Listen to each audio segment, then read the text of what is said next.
ಚಿಕ್ಕಬಳ್ಳಾಪುರ ತಾಲೂಕಿನ ಸುಲ್ತಾನ್ಪೇಟೆಯಲ್ಲಿರುವ ಶ್ರೀ ಸಾಯಿ ದ್ವಾರಕಮಾಯಿ ವೃದ್ಧಾಶ್ರಮದಲ್ಲಿ ಶುಕ್ರವಾರ ಮಹಿಳಾ ಕಾಂಗ್ರೆಸ್ ವತಿಯಿಂದ ಮಹಿಳಾ ದಿನಾಚರಣೆಯನ್ನು ಆಶ್ರಮದಲ್ಲಿ ವೃದ್ಧರೊಂದಿಗೆ ಕೇಕ್ ಕತ್ತರಿಸುವ ಮೂಲಕ ಆಚರಿಸಿ ವೃದ್ಧರಿಗೆ ಹಣ್ಣು ಹಂಪಲುಗಳನ್ನು ವಿತರಣೆ ಮಾಡಲಾಯಿತು.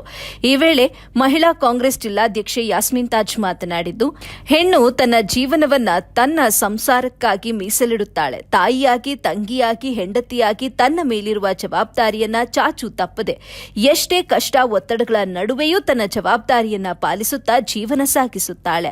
ಹೆಣ್ಣು ತಾನು ಹುಟ್ಟಿನಿಂದ ಹಿಡಿದು ತನ್ನ ಜೀವನದ ಕೊನೆವರೆಗೂ ಆಕೆಯ ಸೇವೆ ಅಪಾರವಾದುದು. ಇಂದಿನ ಯುಗದಲ್ಲಿ ಮಹಿಳೆಯರು ಪ್ರತಿ ಕ್ಷೇತ್ರದಲ್ಲಿ ಮುಂದುವರಿಯುತ್ತಿದ್ದು ಸಮಾಜಕ್ಕಾಗಿ ಮಹಿಳೆಯರ ಕೊಡುಗೆ ಅಪಾರವಾಗಿದೆ. ಕೆಟ್ಟು ದಾರಿ ಹಿಡಿದಿರುವಂತಹ ಒಬ್ಬ ಮನುಷ್ಯನಿಗೆ ತಿದ್ದಿ ಆತನನ್ನ ಮತ್ತೆ ಒಳ್ಳೆಯ ಮನುಷ್ಯನನ್ನಾಗಿ ಮಾಡುವ ಶಕ್ತಿ ಮಹಿಳೆಯರಿಗೆ ಇದೆ ಅಂತ ಹೇಳಿದ್ರು. ಈ ಸಂದರ್ಭದಲ್ಲಿ ಮಹಿಳಾ ಬ್ಲಾಕ್ ಕಾಂಗ್ರೆಸ್ನ ಅಧ್ಯಕ್ಷೆ ವೆಂಕಟಲಕ್ಷ್ಮಿ, ಜಿಲ್ಲಾ ಉಪಾಧ್ಯಕ್ಷೆ ವೆಂಕಟರತ್ನ, ಜಿಲ್ಲಾ ಕಾರ್ಯದರ್ಶಿ ಹಸೀನಾ, ಸರೋಜಾ, ಮಂಜುಳಾ, ಇರ್ಫಾನಾ, ಯಶೋಧ, ಧನಲಕ್ಷ್ಮಿ ಮತ್ತು ಇತರರು ಉಪಸ್ಥಿತರಿದ್ದರು. ವರದಿ ಮುಬಶೀರ್ ಅಹಮದ್, ಎಬಿ ನ್ಯೂಸ್, ಚಿಕ್ಕಬಳ್ಳಾಪುರ. ನಮ್ಮದು ಒಂದು ಜಿಲ್ಲಾ ಮಹಿಳಾ ಕಾಂಗ್ರೆಸ್ ಒಂದು ಟೀಮ್ ಕಾಂಗ್ರೆಸ್ ವತಿಯಿಂದ ಚಿಕ್ಕಬಳ್ಳಾಪುರದಿಂದ ಬಂದಿದ್ದೀವಿ.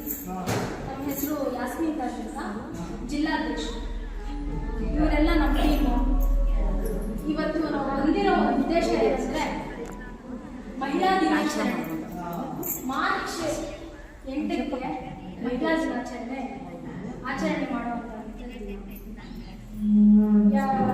ಈ ಹಬ್ಬ ಶಿವರಾತ್ರಿ ಎಲ್ಲ ಆ ದಿನಾಂಕ ನಾವು ಮಾಡೋಕ್ಕಾಗಲಿಲ್ಲ. ಮತ್ತು ಯಾವುದೋ ಹಲವಾರು ಕಾರಣಗಳಿಂದ ಮಹಿಳೆಯರು ನಮ್ಮ ಟೀಮು ಸಹ ಇರಲಿಲ್ಲ. ಅದಕ್ಕೆ ಒಂದು 4 ದಿವಸ ನಾವು ಲೇಟಾಗಿ ಮಾಡ್ತಾ ಇದ್ದೀವಿ. ಮಹಿಳಾ ದಿನಾಚರಣೆ ಅಂದರೆ ಮಹಿಳೆ ಇಲ್ದಿರ ಈ ಮನುಕುಲನೇ ಇಲ್ಲ. ಒಂದು ಹೆಣ್ಣು ಹುಟ್ಟಿದಾಗಲಿಂದ ಸಾಯೋವರೆಗೂ ತನ್ನ ಜೀವನವನ್ನೆಲ್ಲ ತನ್ನ ಸಂಸಾರಕ್ಕೆ, ತನ್ನ ಮಕ್ಕಳಿಗೆ, ತನ್ನ ಗಂಡನಿಗೆ ಎಷ್ಟೇ ಕಷ್ಟ ಬಂದರೆ ಸಹಿಸ್ಕೊಂಡು ಹೋಗಿ ಅವಳು ಒಂದು ಸಹನ. ಇವಾಗ ಏನಂದರೆ ಮಹಿಳಾ ದಿನಾಚರಣೆ ಒಂದು ನಿಜ ರೀತಿಯಲ್ಲಿ ಆಚರಣೆ ಮಾಡಬೇಕು ಅಂತ ನಮ್ಮ ಮನಸ್ಸಲ್ಲಿ ಬಂತು.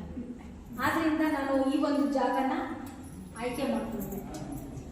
ಅದು ಸಡನ್ನಾಗಿ ಇವತ್ತು ಮಾಡಬೇಕು ಅಂತ ಹೇಳಿದ್ರು. ನಮ್ಮ ಮನಸ್ಸಲ್ಲೂ ಇತ್ತು. ನಾವೇ ಸೇರಿ ಒಂದು ಕಡೆ ಕೂತ್ಕೊಂಡು ಮಾತಾಡಿ ಅಲ್ಲೇ ಆಚರಣೆ ಮಾಡೋಣ ಅಂತ ಇದ್ದು. ಆದರೆ ನಾವು ಮತ್ತೆ ನಮ್ಮ ಮಹಿಳಾ ಟೀಮ್ ಮೇಡಮ್ ನಾವು ಮಾಡಿಕೊಂಡ್ರೆ ಏನು ಬಂತು, ನಾವು ಯಾವಾಗಲೂ ಸೇರ್ತಾ ಇದ್ದೀವಿ, ಮಾತಾಡ್ತಾ ಇದ್ದೀವಿ, ಹೋಗೋಣ.